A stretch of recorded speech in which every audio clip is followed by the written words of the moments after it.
Depuis quelque temps, un sujet fait énormément parler au Cameroun.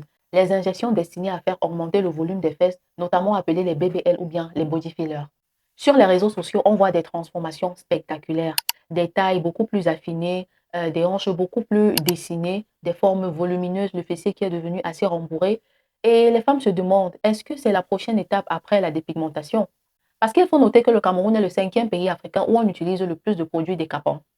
Et à l'allure où est en train d'aller la vulgarisation du skincare, je pense que dans 10 ans, vraiment, tout le pays va care. Donc, après le décapage, la dépigmentation, le Johnson, est-ce que la seconde étape, c'est les BBL ou bien les body fillers?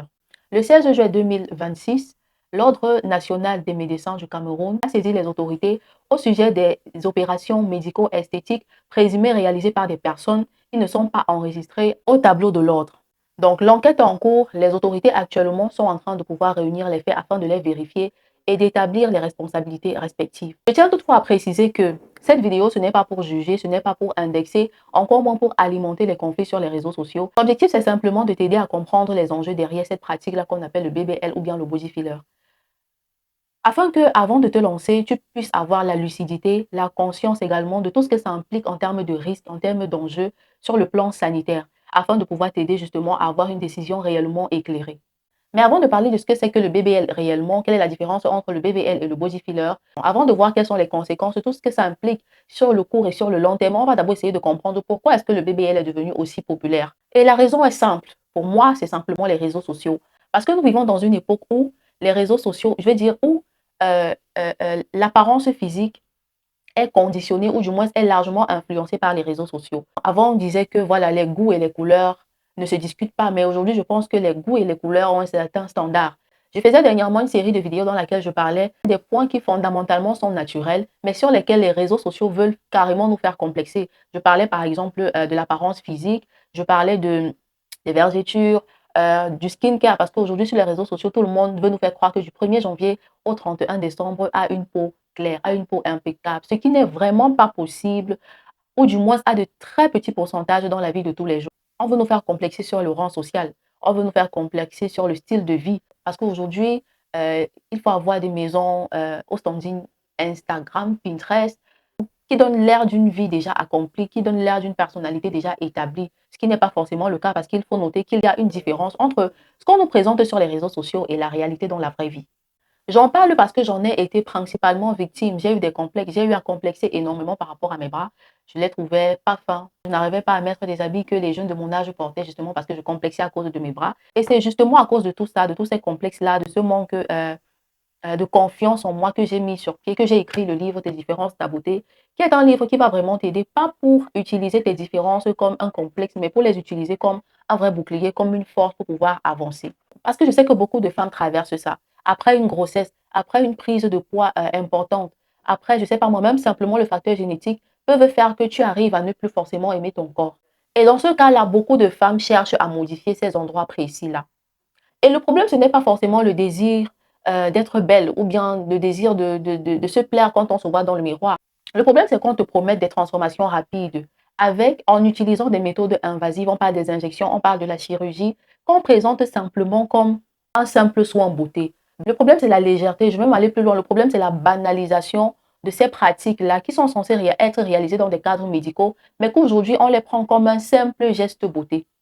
Donc, on va essayer de comprendre davantage. Sur les réseaux sociaux, ils nous parlent d'une injection BBL. On va essayer de comprendre c'est quoi la différence entre une BBL et un body filler. Le BBL, c'est ce qu'on appelle le Brazilian Bust Lift. En réalité, c'est une intervention chirurgicale qu'on appelle encore le lipofilling fessier.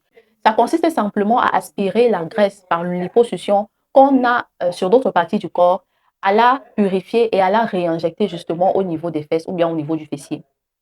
Maintenant, le body filler consiste simplement à injecter directement au niveau du fessier une substance qui aura donc pour but d'augmenter le volume des fesses, tout simplement. Donc voilà la réelle différence. Sur les réseaux sociaux, on parle plus d'injection BBL, c'est-à-dire qu'on n'a pas affaire à une injection purement chirurgicale. C'est simplement le fait d'injecter une substance qui est censée augmenter le volume des fesses directement à l'endroit précis. Mais même là, la vigilance est essentielle. Parce que l'expression sans chirurgie ne veut pas forcément dire sans risque. Pourquoi ce n'est pas un simple soin esthétique? En tant que dermoconseillère et cosmétologue, notre travail consiste à recommander des produits sous la base d'un diagnostic préalablement fait à recommander des produits. Ça peut être un sérum, une lotion, une crème solaire, un masque, un produit exfoliant, un peeling. Enfin, ce sont des produits qui sont censés simplement être appliqués de manière topique et ça se limite là. Ça se limite à la surface de la peau. La cosmétique ou bien l'esthétique se limite là. Mais lorsqu'on parle d'injection, en revanche, lorsqu'il y a une aiguille qui va pénétrer dans la peau, dans les tissus et qui pourra éventuellement rencontrer et les muscles et les vaisseaux sanguins et la graisse et les poumons, là, ça devient compliqué. À partir du moment où on introduit une piqûre, une injection qui est censée, je ne sais pas moi, une substance qui est censée faire augmenter le volume de tel ou bien de tel autre organe, nous ne sommes plus en train de parler d'un simple geste beauté ou bien d'un simple soin esthétique. Là, nous sommes face à un acte qui nécessite la connaissance précise de l'anatomie, la maîtrise des techniques d'injection, les règles strictes d'asepsie pour pouvoir désinfecter de manière vraiment scrupuleuse le cadre médical, enfin le cadre qui est censé être médical, la capacité à identifier les contre-indications et surtout la capacité à reconnaître et à prendre en charge une quelconque complication si elle surviendrait éventuellement. Porter une blouse blanche ou bleue, avoir des gants, comment on appelle, des chalotes, ou avoir 2 millions d'abonnés sur son compte TikTok, Facebook ou Instagram ne remplace en aucun cas un diplôme ou bien une autorisation d'exercer en bonne et due forme. Parce que notre corps, ce n'est pas un pompé, ce n'est pas un ballon qu'on va venir souffler comme ça et ça va prendre du volume et voilà, la vie va continuer. Le corps ne fonctionne pas comme ça, il s'agit d'une vie. Lorsqu'on injecte une substance étrangère dans un organisme vivant, beaucoup de réactions peuvent se produire, beaucoup de choses peuvent se passer. La première chose, c'est une réaction inflammatoire. C'est-à-dire que le corps reçoit la substance comme un élément étranger, comme un déclencheur en fait, et le corps va justement se mettre en situation d'alerte et activer ses mécanismes de renfort. Et dans ce cas, il y a une réaction inflammatoire. C'est un peu comme avec la peau. C'est-à-dire que voilà, lorsque la peau se sent agressée, lorsque la peau se sent en situation vulnérable, elle va directement s'activer et soit produire de la mélanine, soit produire de manière excessive du sébum. C'est exactement comme ça dans le corps. Le système immunitaire reçoit la substance extérieure comme un élément étranger et justement provoque une réaction inflammatoire. Ensuite, il peut y avoir, ça c'est la deuxième conséquence, il peut y avoir une infection. Je parlais justement d'asepsie, c'est-à-dire que si le milieu n'est pas assez désinfecté, il pourrait y avoir une infection qui pourrait éventuellement conduire à des complications vraiment graves. La moindre contamination peut entraîner une infection qui sera difficile à traiter. Il y a également la migration du produit parce que quand tu injectes le produit, il peut se déplacer avec le temps dans les tissus et créer des déformations ou bien d'autres complications. Et la vraie conséquence que beaucoup ignorent, c'est la nécrose. L'effet de masse, c'est quelque chose de grave. Le suivisme, c'est quelque chose de très grave. Parce que quand vous voyez d'autres influenceurs sur d'autres cieux, d'autres grandes stars faire ce genre de pratique, vous ne mesurez pas ce que ça implique en termes de prise en charge post-médicale. C'est-à-dire qu'après le soin, vous ne savez pas ce qui se passe après. Il peut y avoir de la nécrose. Et s'il n'y a pas un système d'entretien, un système de suivi assez compétent, vous pourriez facilement succomber. La nécrose peut survenir dans le cas où la substance en question va bloquer ou bien endommager certains vaisseaux sanguins. Les vaisseaux sanguins qui étaient censés apporter de l'oxygène à travers le sang aux tissus ne vont plus pouvoir le faire de manière efficace. Et donc, ces tissus-là vont se retrouver désoxygénés et vont simplement mourir.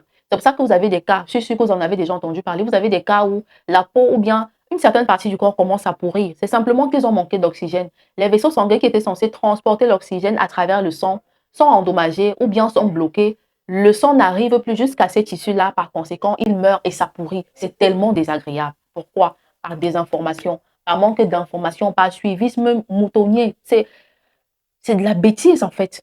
L'autre risque, c'est ce qu'on appelle l'embolie. C'est-à-dire que si la substance injectée se retrouve accidentellement dans le sang va transporter ces substances-là au niveau de, voilà, de tout l'organisme et ça peut justement agir au niveau des poumons. Ce qui fait que vous allez avoir une difficulté à respirer, premièrement, des douleurs thoraciques, une perte de connaissance et dans le pire des cas, le décès. Ça, c'est une complication également du BBL ou bien du body filler. Le dernier risque, ce sont les douleurs ou bien les déformations chroniques. Parce que ce qu'on ne vous dit pas aussi, c'est que une opération qui a réussi ne se limite pas simplement au résultat qui est visible directement après l'opération. Les mauvais résultats ne se voient pas forcément immédiatement après l'opération. Donc, avec le temps, tu peux avoir des déformations, des douleurs, des bosses, des asymétries qui peuvent devenir difficiles à traiter. Et sur les réseaux sociaux, c'est ça. Après une opération, on vous montre généralement trois choses. Le avant-après, la patiente qui sourit parce qu'elle se regarde devant le miroir, elle se trouve belle, entre guillemets. Et le résultat immédiat. Voilà les trois choses qu'on vous présente sur les réseaux sociaux. En oubliant qu'une vidéo de, je sais pas moi, de 30 ou bien de 45 secondes n'est pas gage ou bien ne garantit pas forcément la réussite de l'opération. Le nombre d'abonnés, le nombre de likes, le nombre de commentaires, tout ça ne garantit pas forcément la réussite de l'opération après une BBL ou bien un body filler. Les témoignages positifs ne prouvent pas forcément que la substance qui a été injectée est homologuée. L'absence de complications visibles ne prouve pas que l'opération a été sans danger. Non. Vouloir modifier l'apparence, c'est un choix personnel, ça je vous l'accorde. Chacun est libre de faire de son corps ce qu'il veut. Mais le faire sans tenir compte des informations, sans savoir les principes homologués et conformes, sans être conscient des enjeux et des risques après, je trouve que à partir de ce moment-là, la beauté perd tout son sens. Parce que la réelle beauté, dites-vous bien que la vraie beauté commence par la connaissance. Que ce soit la médecine esthétique, que ce soit la chirurgie plastique, vraiment, toutes ces choses-là doivent être homologuées, doivent être encadrées de manière médicale. Un cadre sérieux, des professionnels formés, des produits adaptés, une évaluation et un suivi médical. Et je vais revenir en disant qu'une injection dans le corps n'est jamais un simple geste beauté. Non. La cosmétique se limite au niveau des boîtes, des flacons que vous voyez là, des sérums, les lotions, les masques. Encore que même là, il peut y avoir des réactions. On se retrouve parfois avec des peaux qui sont brûlées. On se retrouve avec des barrières cutanées agressées, déconstruites, carrément la totale. Même là, le risque n'est pas des moindres. Mais ça reste quand même très, très dérisoire par rapport à la mort, par rapport au décès qui vous attend lorsque vous n'êtes pas suffisamment informé avant de vous aventurer dans une quelconque procédure d'injection au BBL ou au body filler. Ne choisissez pas ne choisissez pas une procédure médicale simplement parce que c'est populaire, parce que c'est un influenceur ou même parce que c'est à la mode. Votre corps, ce n'est pas une traîne TikTok quand même. Un résultat esthétique réussi ne se mesure pas devant le miroir seulement. Non. Avant d'accepter une quelconque intervention médicale visant à augmenter le volume de tel ou bien de tel organe, demande clairement quelle est ta qualification médicale exacte. Est-ce que tu es autorisé à pratiquer cet acte précis? Dans quelle structure sanitaire l'intervention sera réalisée? Quel est le nom précis du produit que tu t'apprêtes à m'injecter ou bien que tu dis vouloir m'injecter? Est-ce qu'il est homologué? Si oui, à quelle quantité? Sur quelle zone précise? Quels sont les risques à court terme, c'est-à-dire immédiat et à long terme? Et enfin, le plus important, qui me prendra en charge en cas de complications? Quelqu'un qui est professionnel, quelqu'un qui est sérieux ne sera pas contrarié par ces questions. Au contraire, ce sera un moyen pour lui de se donner du crédit. On est en train d'aller dans un monde où les réseaux sociaux dictent désormais la loi. Et ça, ce n'est plus un débat, c'est un fait. C'est quelque chose de factuel. Le nier, ce serait vraiment exposer ses enfants, son proche, ou bien quelqu'un qu'on connaît à une situation de vulnérabilité. C'est réellement la raison pour laquelle cette année, j'ai décidé de mettre un accent plus seulement sur le skincare qui est mon domaine d'expertise, mais également sur le emotional care. Si vous regardez des vidéos sur cette chaîne, vous allez voir que j'ai introduit certaines vidéos pour apprendre à s'aimer, pour apprendre à travailler sur soi. Je ne suis pas contre des méthodes pour pouvoir voilà, dessiner son corps comme on le désire ou bien comme ça nous plaît. Mais à côté de ça, à côté du body filler, à côté du BBL, il y a également des méthodes naturelles qui fonctionnent. Si vous n'êtes pas à l'aise avec une partie de votre corps, mettez-vous au sport. Le sport, c'est également une bonne alternative. Quand vous voyez des coachs en développement personnel, même des pseudo-coachs qui parlent de travail sur soi, vous pensez que le travail sur soi, c'est quoi? C'est également se mettre au sport, se mettre dans un rééquilibrage alimentaire, par exemple. Moi, j'ai mis sur pied la méthode maman enfant parce que je suis une nouvelle maman. Et après avoir pris assez de poids, je ne me reconnaissais plus vraiment devant le miroir. J'ai donc fait des recherches et j'ai mis sur pied ma méthode maman en forme qui est basée sur le rééquilibrage alimentaire en maintenant sa lactation, en ne mettant ni sa lactation ni son énergie en danger et en perdant du poids simplement de manière saine, de manière progressive. Le programme comprend également des exercices physiques qui sont très doux, qui vont aider également à perdre le ventre qu'on a après la grossesse. Le programme comprend également des groupes de motivation, de coaching privé, tout ceci de manière douce et qui respecte spécialement la réalité d'une nouvelle maman. Parce que moi, je suis passée par là. Je sais ce que c'est que de vouloir bien faire sans savoir comment. Donc, j'ai justement mis cette méthode-là pour pouvoir aider toutes les mamans allaitantes à pouvoir retrouver leur forme, même sur le côté skincare, étant dermo-conseillère à la base. C'est vraiment un pas complet pour l'éclat physique, premièrement, et pour l'éclat mental, en termes d'énergie, en termes de confiance en soi, en termes de relations qu'on bâtit avec soi-même. Voilà, ce sont des méthodes comme ça que tu peux également mettre en place parce que les BBL ou bien les body fillers, ça demande beaucoup d'argent. Donc, tu peux te rapprocher vers des méthodes comme ça qui sont beaucoup plus saines, qui ne te donneront pas forcément la transformation rapide que tu espères dans ce délai que tu espères tant, mais qui progressivement te rapprocheront de tes objectifs et tu n'en sortiras ni frustré sur le plan mental, ni frustré sur le plan financier. Donc, je vais simplement clore cette vidéo. Si cette vidéo t'a aidé, toi, ou si elle pourra aider ne serait-ce qu'une personne autour de toi, n'hésite pas de la partager, de la liker, de me laisser en commentaire ton avis face à cette nouvelle, on va dire quoi, cette nouvelle tendance. qu'on appelle le BBL ou bien le body filler. N'hésite pas à me donner ton avis en commentaire, de t'abonner également pour ne pas manquer d'autres vidéos dans ce sens-là, pour éduquer, pour informer sur le côté skincare ou bien simplement sur le côté émotionnel. Prends soin de ta beauté et surtout prends soin de ta santé. N'oublie pas que ton corps n'est pas une tendance TikTok, mais un organisme vivant qui mérite une expertise, qui mérite de la compétence qualifiée et qui mérite de la sécurité. Let's glow.